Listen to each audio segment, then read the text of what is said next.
Comerciantes de arte de Miami se dieron cuenta la semana pasada de que varios cuadros de pintores cubanos que empezaron a circular en el mercado local no pertenecían a colecciones privadas, sino a los fondos del Museo Nacional de Bellas Artes en La Habana.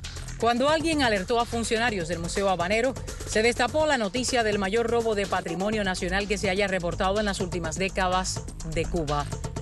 Ahora se sabe que faltan casi 100 cuadros que estaban almacenados muy cerca de la sede principal del museo, en un edificio de Centro Habana, antiguamente ocupado por el Departamento Técnico de Investigaciones del MININT.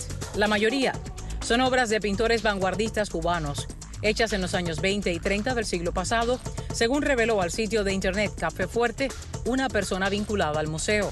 En 1995, las autoridades cubanas desmantelaron una red de contrabando de arte que sustrajo decenas de cuadros del mismo museo.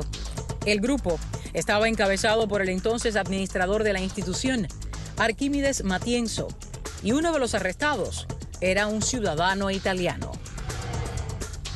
Me acompaña Roberto Ramos, un experto en arte cubano, propietario de Cuba 8. Señor, un gusto tenerlo con nosotros. Gracias por invitarme. Muy amable. Y está con nosotros Camilo Lore de Mola, productor ejecutivo de AN6, por supuesto aquí en América Noticias, abogado que ejerció en Cuba y que le tocó defender a alguien involucrado en situaciones con robos de arte, precisamente de museo. Buenas noches. Museo de Bellas Artes, gracias por invitarme. Precisamente en el año 95 soy uno de los abogados que atiende el caso Galería, que es este hecho que narra en el paquete, en el informativo previo, el administrador del propio museo se pone de acuerdo con un grupo organizado y sacaba obras de arte a pedido que eran vendidas después a nivel internacional.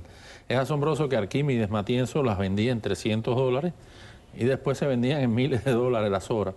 Él reconoce, y yo creo que fue sincero en el momento de la investigación, era un pobre diablo, como se dice en lenguaje popular, que había robado 3 obras fundamentales, solo 3 obras. Un lam, un Amelia Pelada, el lam se llamaba Cabeza de Animal, el Amelia Pelada, una naturaleza muerta, y una pintura europea del siglo XVIII, que fue la más cara de las que se vendieron. Hay otro robo de un cuadro, que es el que revienta el caso como tal, que no es de Arquímedes, según dice él, pero es un pintor muy conocido cubano, carreño, que vive en Chile, que le llevan una pintura que se llama Cuarto Famba para que la autentifique, como él dice, hey, ustedes no pueden tener esta obra porque yo se la regalé al Museo de Bellas Artes. Claro. Y él va a Cuba a reclamar y entonces empiezan a investigar. Fue un milagro para la dirección del museo en ese momento, que aprovechó el reconocimiento de Arquímedes Matienzo de que se había llevado 3 obras y lo culparon de todos los faltantes, de todo lo que se había robado todo el mundo. Y entonces Arquímedes Matienzo era la cabeza pensante de una red organizada que se llevó al menos 40 obras de pintores famosos. Que en caso, por lo menos de 37, era mentira. Por lo menos 37. Estoy casi seguro que los 37 eran mentiras. Roberto, lo que pasa hoy, aunque es novedad porque se está descubriendo, pero como menciona Camilo, es habitual que tengan, usted que trabaja con temas de arte, que lidiar con falsificaciones. Bueno, sí, falsificaciones ya es otra cosa, pero no es muy común el robo de obras en el museo. O sea, han habido, yo pienso, 3 o 4 casos en 20 o 30 años, pero lo que sí, la corrupción en Cuba lleva a todo esto y muchas veces no hay ningún problema, ¿no? O sea, se llevan las obras, se venden y llegan a colecciones y nunca se sabe nada. La corrupción en Cuba es muy fuerte a todos los niveles, a directores de museos, a todos los niveles. Entreveré lo de las falsificaciones ahí porque algo que conversaba con Camilo antes del programa, fascinante, porque dice que habían contratado gente para que falsificara cuadros para vendérselo a extranjeros, y entonces, no él, ¿verdad?, sino que había gente que hacía eso, puntualicemos, y entonces le dijeron, no hay necesidad, nos podemos llevar el original del museo. O de la oficina del Estado. O sea, hay grandes robos como el ICAI, el Instituto Cubano de Arte e Industria Cinematográfica, dirigido por un coleccionista famoso, y se metieron allí un grupo dirigido también y se llevaron grandes cuadros que se vendieron inclusive en el exterior. Ahí la casa Wilfredo Lam, el museo de Wilfredo Lam, se robaron los cuadros.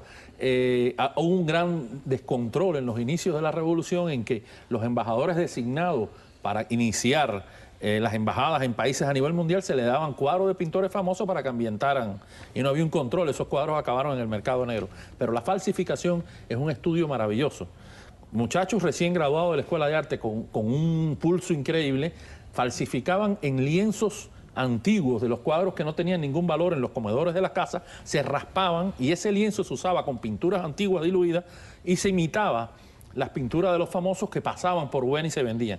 ¿Cómo envejecerlas? Tenían contactos en los hospitales y en las barocámaras que se usaban para darle tratamiento con oxígeno a altos niveles a las personas, metían el cuadro y se envejecía increíblemente. Lo único que no conseguían envejecer eran los clavos que le ponían al bastidor de madera y los mojaban en agua salada, los dejaban oxidar y después los ponían.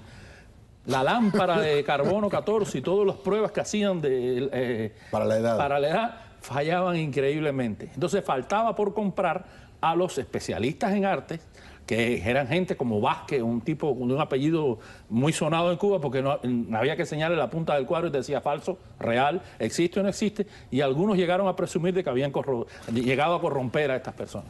Roberto, recientemente o a lo largo del tiempo, ¿ha pasado por sus manos o ha conocido situaciones en que le han planteado cosas que usted diga, pongo distancia porque acá esto huele mal? Constantemente, yo llevo más de 20 años en este negocio y con galerías de arte, y constantemente en mi galería en la calle 8, 2, 3 veces a la semana vienen obras falsas. Eso es constante, eso no va a cambiar. Pero en la parte del robo, sí hemos tenido conocimiento de varios robos, como el que dijo Camilo, en el ICAI, y hace poco también nos comunicaron de robos que hay en la colección del Consejo de Estado. O sea, cuando cerró el museo por 8 años, el Consejo de Estado en Cuba recogió el museo para hacer una colección privada de ellos, que no se sabe cuántos miles de cuadros hay. Y ahí también el Consejo de Estado hubo un robo famoso que andaban buscando obras en la calle. Gracias por acompañarnos. Gracias. Un placer tenerlo por aquí, caballero. Vamos a investigar qué están planificando en TN3. Por ahí anda. ¿Es la sombra? No, es él. Es la silueta de Omar Moinelo.